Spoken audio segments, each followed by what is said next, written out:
Notebook carriers. Summer. In the summer, the scraps of life they leave behind sometimes haunt me. When the floors have been swept, all the books counted and returned to the shelves to wait for new hands in the fall. Hands who will bend their covers, toss them carelessly on unmade beds, then abandon them in the back seat of a brother's car. The classroom is dark now.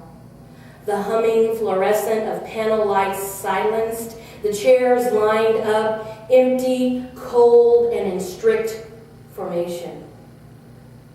All that remains to be dealt with is a brown grocery sack, contents, a faded gray hoodie, 2 pairs of broken sunglasses, a bracelet of large purple baubles, and 1 notebook with a bent red cover. I pick up the notebook, flipping through the pages, hoping to find a face to put with these looping, half-formed letters, and I'm ashamed to admit that all I can remember about this girl was a sadness in her step and something in bright green eyes. She was gone in a month, on to some equal disappointment in our alleged halls of learning. I carried her words, along with the other unclaimed bits of life, to the dumpster behind the school. Fall. Every August we return with familiarity and anticipation, gasps of surprise and shouts of recognition echo the first few days. September follows, and they are testing out new identities forged over the summer months.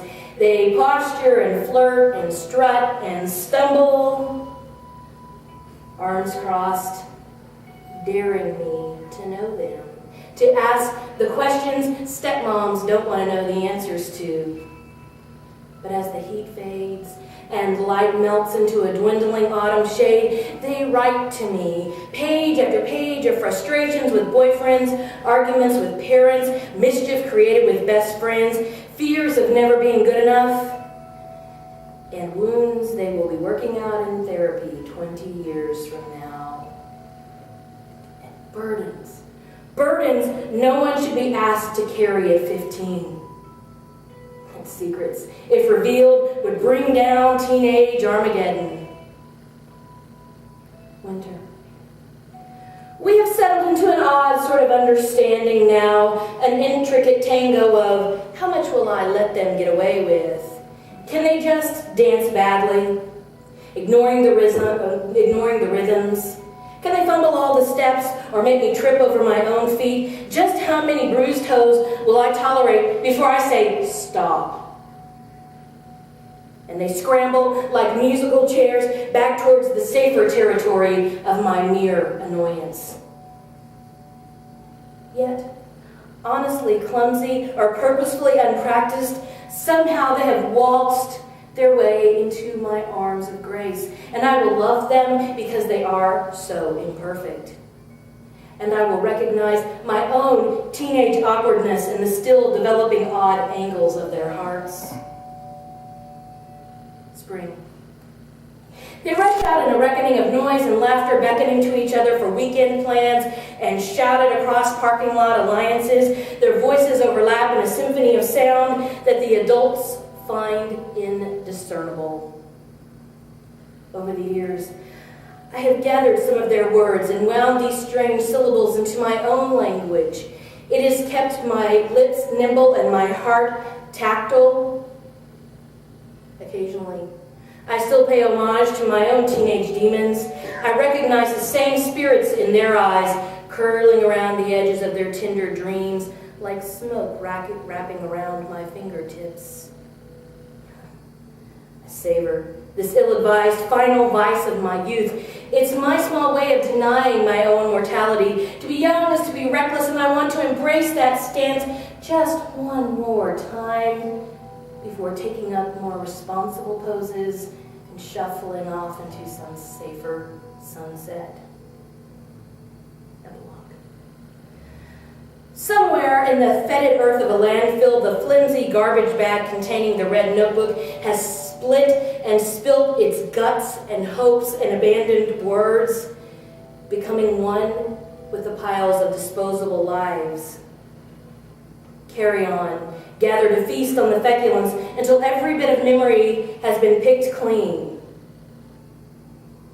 The notebook lays open, its secrets exposed and mute, pages bent, curling back on themselves with the force of a hot summer wind. A shadow falls over the bleached white of the once blue-lined paper. A sparrow lands on delicate feet, her foraging beak ripping shreds from the notebook's spiraling metal spine. She carries the scraps away to make a nest for her starlings. The same sheltering space that if it were in my power to create, I would make for all of the notebook carriers who have shuffled through my life, aimless and untethered from the round embrace of home.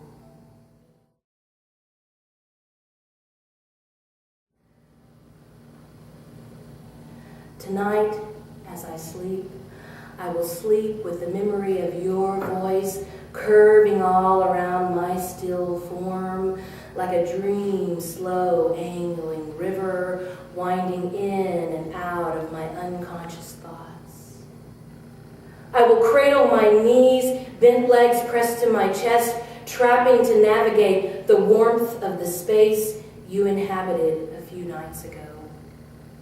Curled and concentrated conjuring, I will construct a womb to give birth to over and over again the sweetness that lingers in every part of me you have touched. I will stay in this position all through the night, your words and the feel of your breath on my neck and your hands in my hair, they will cocoon me until morning when I emerge a new creature.